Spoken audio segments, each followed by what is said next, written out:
sebagai pengusaha, si decision maker kan maunya datanya cepat, mau ambil keputusan. Gimana caranya bisa ngambil keputusan cepat kalau datanya nggak ada?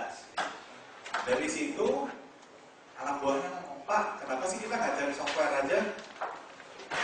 Ini kembali ke tahun 96 ya, masih saya nggak tahu budak makannya apa zaman itu, nggak kayak sekarang. Pak, kita cari software aja. Oke, kita cari software, kita tentuin kita mau cari software yang kayak gimana. Pertama, kita mau cari yang gampang, supportnya ada, terus kalau bisa bahasa Indonesia waktu itu. Kenapa? Soalnya karena staff yang pakai kan levelnya waktu itu mungkin cuma lulusan SMA atau D1 yang tidak familiar dengan bahasa Inggris, tidak seperti sekarang. Cari waktu itu. Tahun itu nggak ada satupun software accounting buatan Indonesia, nggak ada satupun. Yang ada waktu itu pasti semua sudah pernah dengar MYOB, ada Peachtree, ada DeepEasy, ada QuickBooks kalau nggak salah. Nah, itu semua ada. Yang parah, ironis sekali itu adalah waktu itu paling banyak kalau nggak salah ada MYOB, DeepEasy, itu kebanyakan di pasaran bajakan. Kebanyakan bajakan. Susah cari aslinya. Terus kalau butuh support, waktu itu supportnya itu nggak ada di Indonesia. Jadi harus ke Singapura atau Australia kalau misalnya ada masalah. Nah, pikir, kalau mau beli asli mahal, supportnya juga jauh, kalau ada apa-apa di mana.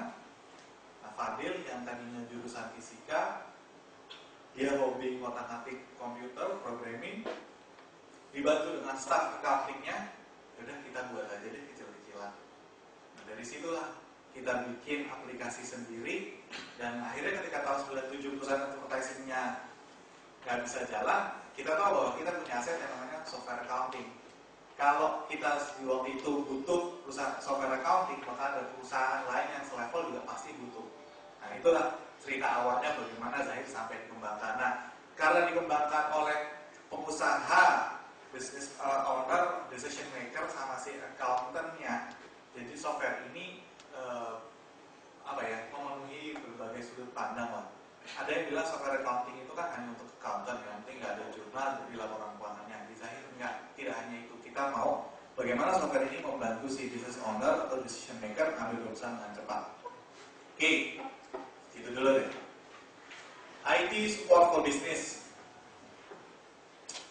Ada beberapa aspek IT di dalam bisnis itu, ada aspek organizing, aspek selecting, aspek decision making, ada aspek synthesizing. Kasus-kasus sama seperti yang tadi. Kalau saya mau tahu piutang saya kepada dari customer X itu berapa, dokumen yang mana, susah kan. Kalau dulu saya juga waktu belajar accounting nggak pernah diajari kalau accounting itu pakai software. Adanya kertas-kertas, gimana cara naruh filingnya, nanti kalau bosnya minta nyarinya susah, selalu kayak gitu. Nah, di IT itu berkurang. Oke, ini saya cepat. Mengapa accounting, finance, dan business management software? Kenapa sih perlu ada beberapa catatan di sini? Pertama, kebutuhan informasi yang cepat dan tepat.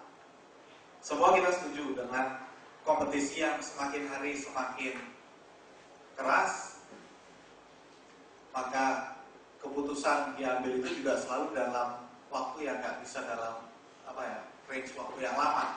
Jadi butuh informasinya selalu cepat dan tepat. Jadi kalau cepat aja nggak tepat nggak ada gunanya. Kalau tepat tapi diminta 2 minggu lagi baru keluar juga terlambat. So kita butuh yang cepat dan tepat. Oke, terus nilai apa bagi pihak ketiga, pemodal, pemerintah, pajak, customer, dan lain-lain.